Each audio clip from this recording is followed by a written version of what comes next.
if you may introduce yourself. Sure. I'm Mr. Warwick, and I teach pre-engineering here at Salinas High School in the morning, and then in the afternoon I move over to the wood shop where we teach a construction class. That's nice. So how long have you been teaching here in Salinas High? Well, here at Salinas High, this is like my 22nd or 23rd year. And before that, I was at North High for a number of years. So this is my 39th year teaching in total. 39th, wow. And have you been here and how many years is it for your whole career? For my whole career, that would be the 39 years. I taught 3 years at a middle school in Southern California before moving up to the Central Coast here, where I started at North High and then moved over here the same year that the school reopened after the big earthquake, and they rebuilt the buildings and that kind of thing. I moved over here, which was a little closer to home, and my children were going to be going to high school here, and it just seemed like a good fit. So 39 years total teaching, 22 of them or so here at Salinas High School. Wow, that's incredible. Yeah. And I've heard that you're going to retire. This is your last year? Well, who did you hear that from? From Nichols. Nichols, Minister Nichols. Yes, this is my last year teaching, and it's not because of the COVID. A lot of teachers across the country are retiring, us older teachers, because we're not so great at the technology. So that's kind of pushed some teachers over the edge, I think, into retirement. In my case, it's not bad. I've really enjoyed the challenge to learn the new technology, and I've been having a ton of fun with it actually. But it's just time to retire. Let somebody new come in and take this position, and see what else, what other challenges life has out there for me. Nice. Yeah. All right, so and here we have Kajal, another member of CTV. Kajal. Hi, my name's Kajal. Kajal, nice to meet you. Nice to meet you. Continue with the questions. So what's your favorite part about teaching? Oh gosh, my favorite part, I think, is not so much the class related stuff, but the stuff before class and after class. And when I walk across campus, it's those interactions with students that are not related to the curriculum, just those small conversations we have, the fun that the students make with my bald spot, or, you know, the goofy way I dress, or me making fun of them. It's that relationship you build with kids outside of the classroom. I love the classroom, but I love the coaching of the mountain bike experience and clubs. That's the best part of teaching for me, because you just get to learn about kids outside of the classroom. And that's usually the most exciting part of their lives. Right. So, and then what's your least favorite part of teaching? The least favorite part? Oh gosh, I would say meetings. I don't care for meetings, and teachers, there are times we have meetings, and I try and remember when I'm in a meeting what it's like for my students when they're in class, because sometimes people talk too long and they repeat themselves. And I find that's the same thing that happens in meetings. And then I ask myself, am I doing that to my students as well? Because I don't want to bore the heck out of them. So I try and keep it short and sweet, but I am known for talking a lot. I think Nichols here agrees as well. Nichols is agreed. Of course.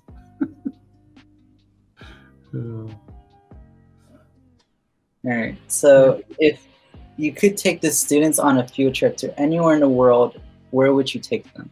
Oh, well, right now with all of the craziness at our state capitol, and having been there, not until I was probably 40 years old did I get to Washington, D.C.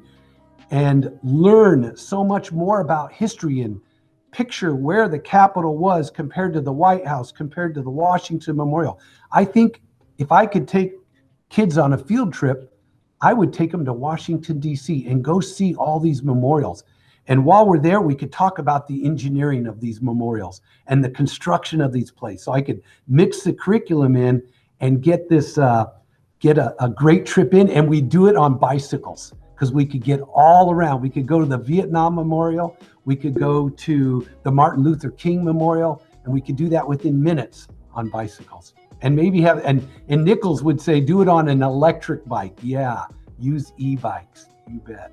That sounds like a great plan. I've been to Washington, D.C. myself. It's really great. Isn't it incredible? Yeah. Until you go to Washington, D.C., a certain amount of government and politics and history doesn't really come alive until you've been there. Yeah, exciting place. Since you've been teaching for so long, I'm pretty sure you have some like funny stories. Nichols mentioned there's something about a shoe. Oh, sure. Probably my most infamous shoe story, you bet.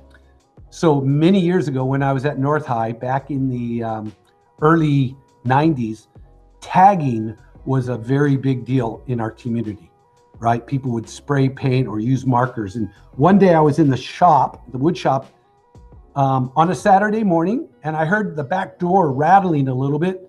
So I thought somebody was trying to come in. So I opened up the door, and there was a student that I had in class, and he's marking up the back of my door with, gang numbers and stuff. And he took off running, and I took off chasing him. And at one point I was chasing him, and we were running pretty fast. That's when I was younger, of course. And his shoe came off as he was running. He literally ran right out of his shoe. And I reached down and scooped that shoe up, and in one motion I threw it, and I whacked him right upside the head. I kid you not. I hit him right in the ear, and boom, he went down on the ground. And then I ran over and I held him down. And I was in the front yard of an older lady's home, and she was out sweeping her porch. And she came over with the broom, and she started beating me on the head with the broom, saying, "Get off that young man." And I'm saying, "Call the police," because it was a really big, people were really tired of the tagging in the city. So anyway, it turns out that student later thanked me. He came to class and thanked me because he was in a gang, and this was his excuse to get out of the gang because the court was recommending certain things that he did. And this was one way for him to get out of it because he had to do some remediation. So just another old shoe story. Nichols.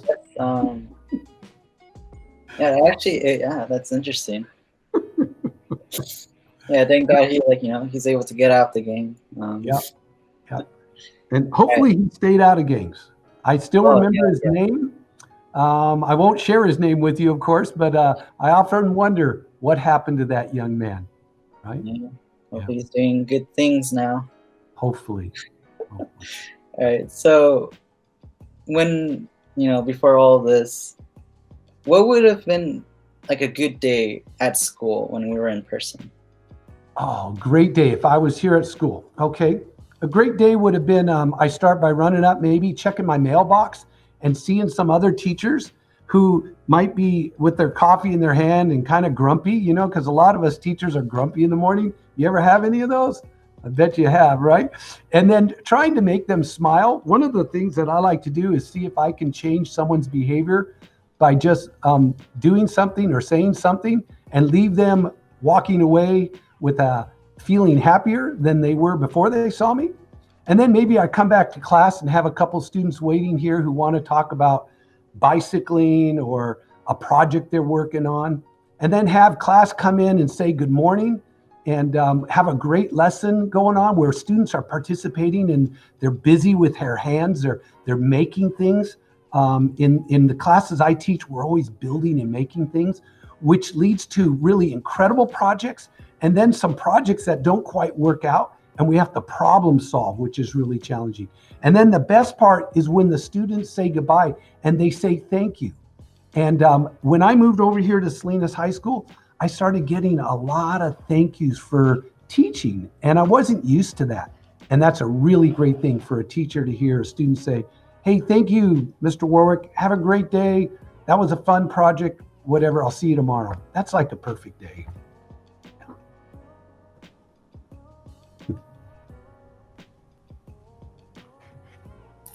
If you could pass on any wisdom to any students, what would you say? To teachers or to students? Anyone, actually. Anyone. Well, if they were teachers, I would say, remember that you're not teaching your curriculum like a history teacher. You're not really teaching history as much as you are teaching students. That's more important, right? First, you have to hook the students, get them to know that you care and that you enjoy what your subject matter, but that's not that important. What matters is what's going on in your students' lives. Because one thing I found out is that every time there's a problem with a student or an issue with a student, there's a reason. And there's probably something happening at home or in their personal life that creates that reason to have some kind of effect in the classroom. Usually it's a negative effect. There's always a reason for that. And then for students, I would just say, you know what? Get to know your teachers. They're people too, right? Some are maybe more exciting than others. Get to know your teachers. Get involved in school. If you're just going to class and that's all you're doing and going home and playing video games, that sucks. That is boring to me, right? Every kid, like Mr. Nichols would say, every kid has a story, right? Every teacher has a story. What's your history? What's your life about, right? And if you can get kids to be involved in school and activities, now they're going to be better people. And later in life, they're going to give back to their community.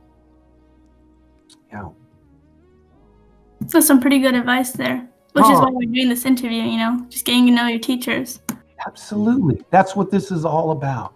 Mm-hmm. Yeah, you bet. Thanks. So on to kind of interests, what's a school sport or activity you enjoy watching? Wow, I got to tell you, so having 4 children who were Cowboys and graduated, I've been to a lot of the sports. We did track, we did football, we did basketball, we did volleyball, we did the mountain bike team. I love any time you get a bunch of students on a court or on a field and there's competition involved.